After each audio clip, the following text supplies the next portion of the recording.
할렐루야. 아침 7시에 찾아가는 하나님의 말씀, 예수 그리스도를 바라보라 라고 하는 제목으로 말씀을 전하겠습니다. 첫 번째로 세상의 사람들은 나를 바라보는 사람들이 있습니다. 나를 바라보면 제약이 있죠. 시간적으로, 물질적으로, 공간적으로 다 인간이 가지고 있는 제약 중에 하나입니다. 우리 신년도 말씀 중에 히브리서 11장 1절에서 2절을 보면 믿음의 주여 온전하게 하시는 이인 예수를 바라보자 이렇게 나와 있습니다. 그러니까 예수님께서는 우리의 믿음의 주가 되신 것이고 우리를 온전하게 하신 이기 때문에 그분을 바라봐야 된다는 것입니다. 우리가 온전하지 못하다라고 하는 것은 제한된 힘을 가지고 있기 때문에 그렇습니다. 그래서 쉽게 어려움에 봉착하게 되고 문제가 생겨도 해결할 수 없는 것을 알 수가 있습니다.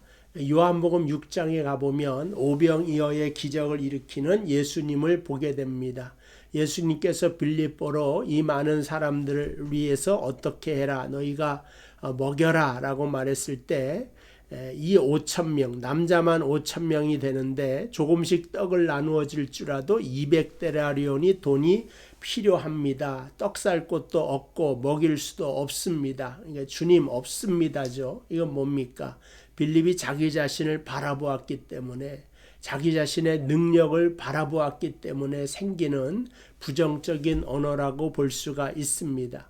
그러니까 뭘 잊어버렸어요? 자기 자신이 예수님과 함께 있는 것을 잊어버렸어요. 그러니까 예수님을 바라볼 수 없는 것입니다. 자기를 바라보면 환경의 노예가 됩니다.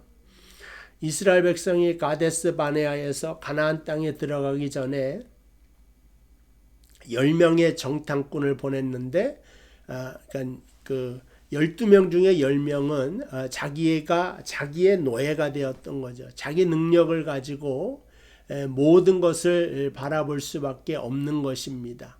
그러니까 민수기 13장 31절에서 33절 보면 그와 함께 올라갔던 사람들은 이르되 우리는 능히 올라가서 그 백성을 치지 못하리라. 그들은 우리보다 강하니라.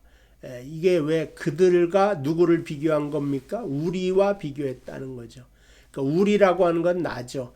나 자신을 바라보았다. 그럴 때 이스라엘 자손이 그 정탐한 땅을 앙평하여 이르되 그 땅의 거주민들을 삼키는 땅이다. 그러니까 그 땅은 그 네피림 후손의 안악자손이거든요. 그 거인들을 본 겁니다. 그러니까 우리를 바라보니까 우리는 메뚜기와 같은데 그들의 밥이 될 것임에 틀림이 없다. 이런 말을 하는 거죠. 그래서 그 가나안 땅에 들어가 높은 성벽, 거인들을 사는 것을 보니까 자기 자신을 바라보면 모든 사람 앞에는 그것이 다 절망이 되었다 하는 것입니다. 그래서 우리는 우리를 바라보며 계산해서는 안 된다. 하나님을 믿는 사람은 계산을 내가 하는 것이 아니라 주님께 맡겨 놓아야 하는 것입니다. 계산기를 주님께 드리고 난 다음에 주님이 계산해서 알아서 해 주십시오. 여러분 새해 이렇게 믿음으로 나아가며 믿고 순종하는 여러분 되시기를 바랍니다. 근데 또 대부분의 사람들이요, 사실은 하나님 믿는 사람은, 세상 사람들은 자기 자신만 바라보겠지만 하나님 믿는 사람들은 저는 두 번째 경우라고 생각합니다. 나하고 하나님을 번갈아 바라보는 사람이 많다. 나를 바라봤다 또 하나님을 바라볼다. 나를 바라볼 땐 절망했다가 하나님 바라보면 내가 믿고 한번 해보겠다가 이러한 의심과 의구심이 갈등이 되어서 살아가는 신자들이 많이 있는 것을 보게 됩니다. 하나님을 믿었다가 나를 믿었다가 낙심했다가 믿음을 가졌다가 이렇게 갈피를 못 잡는 사람, 이러한 사람이 되지 말아야 되겠습니다. 베드로가 물 위를 걸어갈 때 체험한 것이 있죠. 밤 사경에 예수님이 물 위로 걸어오는 것을 보고 주님이면 나로 물 위를 걸어오게 해 주옵소서. 그러니까 주님을 바라보면서 만일 주라면은 나에게 말씀하셔서 물 위를 걸어오게 해달라고. 실제로 주님을 바라보면서 바다 위를 걷지 않습니까? 근데 이 베드로가 또 바람이 불어오는 거 물보라를 바라보면서 막 물길이 튀어 오르니까 그만 주님보다도 파도를 바라보았기 때문에 그가 점점 빠져들어간 것을 알 수가 있습니다. 그러니까 우리 많은 사람들이 주님을 바라봤다. 그 다음에 환경을 바라봤다. 그러니까 용기를 얻었다. 좌절하고 절망했다. 이렇게 되는 것을 보게 됩니다. 그러니까 마태복음 14장 28절부터 32절 이 얘기가 나오죠. 베드로가 대답하여 이르되 주여 만일 주시어든 나를 명하사 물 위로 오라 하소서 하니 오라 하시니 베드로가 배에서 내려 물 위로 걸어서 예수께로 가되 바람을 보고 그랬습니다. 그러니까 주님 앞에 나를 물 위로 걸어오게 해달라고 할 땐 주님을 바라보는 거고 바람을 보았을 때 무서워 빠져가는지라 그랬어요.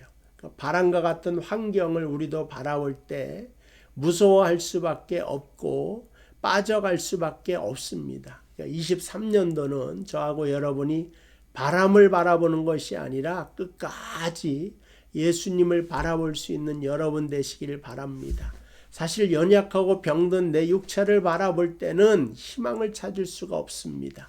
좌절하죠. 그러나 십자가에서 죽은 지 사흘 만에 부활하신 하나님 우편에 계신 예수 그리스도를 바라보라고 하는 이 히브리서의 말씀이 우리에게 힘이 되기를 바랍니다.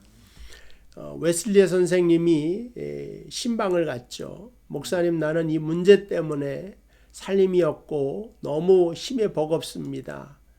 그럴 때 웨슬리 목사님께서 소 한 마리가 담장을 가려서 앞이 안 보이니까 고개를 쭉 뻗어서 그 담장 너머를 바라보는 것을 보고 왜 소가 이렇게 몸을 쭉 빼고 담장 너머를 보고 있는지 그거는 이제 간단한 거죠.